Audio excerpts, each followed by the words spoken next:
contractors, dapat ibalik ninyo ang pera namin. Huwag kayong hihingi ng kung ano-anong mga conditions sa pamahalaan.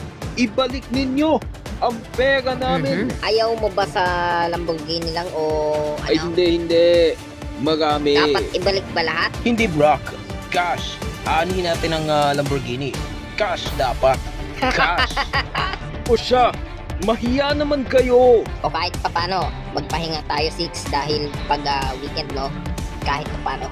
At yan ang mga balitang binantayan namin para sa inyo. Tuloy-tuloy po ang ating pagbabalita sa ating live stream sa social media pages ng MLBN News and Information. Ako po, si Brock Formento. At 90 days na lang, Pasko na.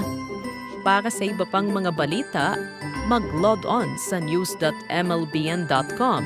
Napakikinggan din ang MLBN Balita sa DWML Radyo Diretso 675. Ako po si Mariel Alejano.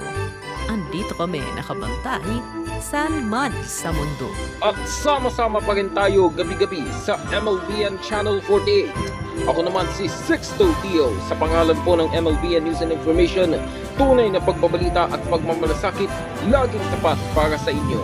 Maraming salamat at magandang gabi. Happy weekend, bayan! Ingat!